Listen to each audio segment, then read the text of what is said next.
we decided that it was 2 weeks. If we suspended a kid, it was 2 weeks. We decided that instead of the kid. But they're saying, hey, if you break that cycle, it'll not only make your life easier, it'll make it more interesting. If you eliminate all external control when you begin working with him, that process has much more variation. You break out of that stimulus response kind of a thing, and you got all kinds of choices you can make.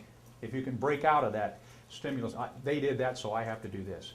If you realize that you have all kinds of choices you could do, you could just say to somebody, I'm not going to do anything now to you. You did this. You can tell I'm unhappy with you. What are we going to do about it? What are you going to do about it? Just put it back on the student. We don't have to do something to the student. What are you going to do about it? You're out of class now. We're talking about this. Whatever you did in class didn't work. We're now out of class. What are you going to do to fix it? And let them work on what they're going to do to fix it. Instead of us taking all the responsibility, okay, we're going to decide what to do to you. We just say, what are you going to do? What if they say something and don't follow through? Okay, what if they say something? Okay, I'll do this, and then they don't follow through. Then we have another conference with them, and we say, okay, that didn't work. But I believe we can still find a solution. Do you have any other ideas about what you can do? That one didn't work, so we won't try that one again, but do you have any other ideas about what you could do next? You keep on until you Yeah. You just keep on. Now, if they run out of ideas, then you say, well, would you mind if I have an idea or two that you might try. Are you willing to hear those? And if they are, if they run out, if they say, no, I don't want to hear yours, well then, we got to get this solved, unless you just plan on being out of class your whole life. So what would be your next idea? If you don't have any more, I've got a couple you could try. But it's always that optimistic, we're going to keep working on it. I'm never giving up on you no matter what you do. We'll just keep trying to make this better. Now, is there ever a time when a kid would need to leave school, period? Yeah, that's reality, that's life. If a kid just says, I'm not going to do it anymore, then you have to say, I'm sorry, but the whole group here has agreed to that education's important, and what you're doing is disrupting that, and you're not willing to make a different plan, and I'm willing to keep trying, but you're not, so you have to go away. So a lot of people look at choice theory and quality schools and say it's mamby-pamby, you throw out a rules, anything goes. Not true. The difference is that the students are helping to create that environment and those rules. It's not me laying it on. And when they're their rules, much easier for them to live with. And it's much easier to walk up to a student and say, what are you doing right now, if they help to set the rules. What's going on right now? And they can tell you, how about what we decided about that? Oh, no. Okay, I'll quit. 10 seconds, it's over. If it isn't, then you need to send the kid out of the classroom to think about it for a while and make a plan. But it's not punishment. They can take their books, they can do their work or whatever. You send them to a connecting place until you can get there to work with them. And it's not punishment when they get there. Nobody's going to yell at them or anything. It's simply they can't make it in the classroom anymore, so they go someplace else until you can get there and connect with them and find out what the problem is and work it out together. Make a plan to come back. So suspension from the classroom would be just long enough until they can make a plan and come back at what they've agreed with. Sorry, what about the dangers of that in the hallway or? Okay, yeah, you might have to have somebody go with them and make sure they got to that room or whatever if they're, But again, if you've taught them choice theory at the beginning of the year and they know that if that's what happens, what they're supposed to do, they're more likely to do it. Because again, they agreed to do that. You say, hey, if something happens and I have to send you out of the room, what are we going to do about that? And you work it out with the students. Go to the office or go wherever where there's supervision and wait. What you do with your friends is almost pure choice theory. The one relationship that we hardly ever try to do external control on is our friends. Think about that. We hardly ever try to control our friends. Choice theory teaches that we choose all we do and we're responsible for the choices we make. Great thing to teach students. He made me do that. No, he can't make you do anything. You have a choice about everything you do, no matter what somebody else does to you, all you're getting is information from them. Now, I struggle with this, especially on the freeway. That's my hardest thing with choice theory. I get this feeling when I'm on the freeway in LA that everybody that does something stupid in front of me did it just to spite me. They were thinking about it, and they just did something stupid just to make me mad. And, you know, I have to stop and say, wait a minute, all that is information. They're probably doing the best they could do. The decision they made was probably the best one they could think up to do right then to satisfy their needs. And if I think about those people that way and say, they're not just stupid or dumb drivers or, you know, whatever, and I say, hey, they're trying as hard as they can. They're doing the best they can. Now, I get irritated sometimes when they got a phone in one ear and they're bebopping to the music and they're doing stupid stuff. But the teacher in me comes out. I want to, you know, help them. But it's better for me just to back off and say, hey, they're doing the best they can. And then I need to do the best I can to avoid them or whatever. So choice theory teaches we choose everything we do and we're responsible for the choices we make. If we're not happy, it's because we figured out, if we are happy, we figured out how to satisfy one or more basic needs. If we're unhappy, it's because one or more of our basic needs are seriously unsatisfied. So if you've got a kid that's misbehaving in your class, one of the interesting things to do is to say to yourself, which of the basic needs is this kid trying to satisfy right now? Is it power? Does he need freedom, a few more choices to make? Is he feeling like he's trapped in this one choice that I've given him? Does he need a little more freedom? Does he need some power? Are we getting into a power struggle here? Is it love and belonging? Is he trying to make friends with people by this behavior? If you can identify the behavior that is driving the need that is driving his behavior, it's easier to deal with that. And if you've taught the students about the basic needs, you can even work with them on that. Is it a little power thing going on here?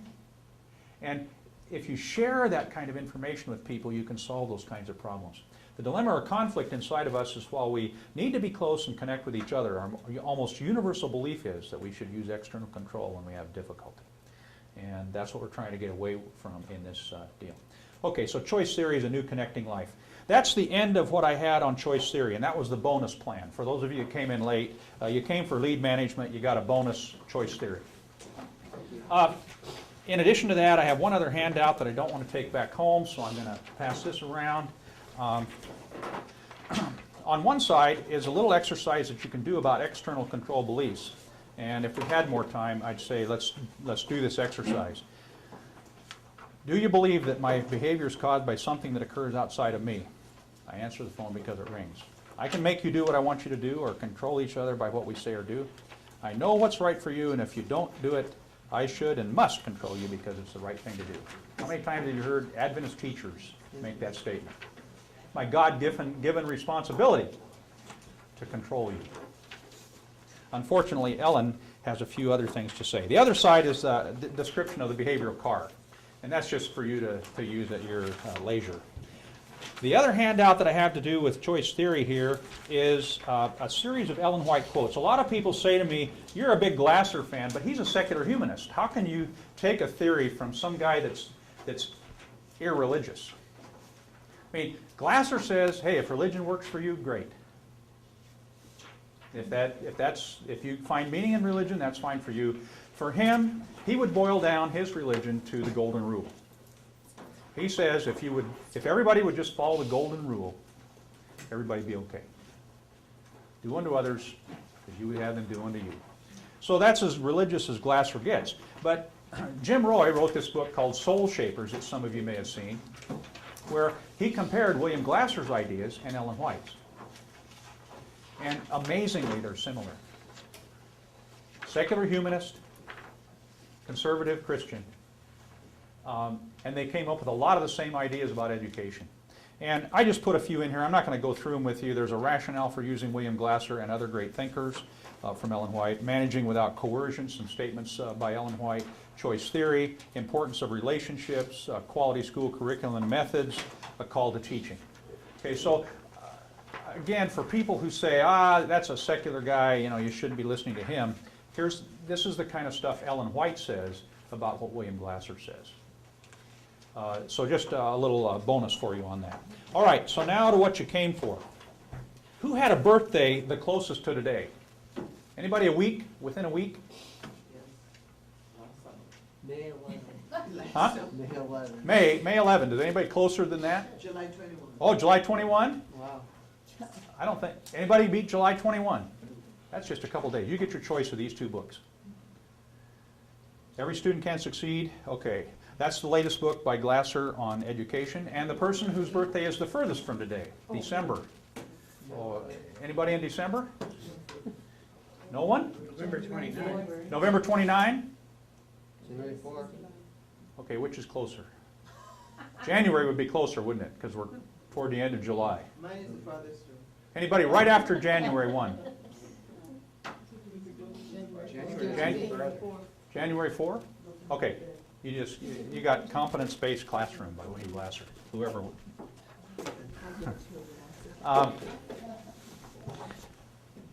If you want to take a quick stretch break while I reset, that would be okay with Can we me. find any books in the books? How do you find the book? I don't think any of Glasser's books are in the college bookstore. You can get them at Amazon.com. You can buy them often at Borders or Barnes & Noble. You can order them directly from the William Glasser Institute. Glasser doesn't charge a lot for his books. I think that one's $11. He says, I got all the money I need, I just want to get the message out. So most of his books are paperback, and you can buy them a lot of places. And from the Institute, I don't know if they charge shipping, I don't think so. You can buy them a lot of different places. So we're going to shift gears now. I've got the handout for this PowerPoint so that you can take notes directly on that. And let me set it up to play.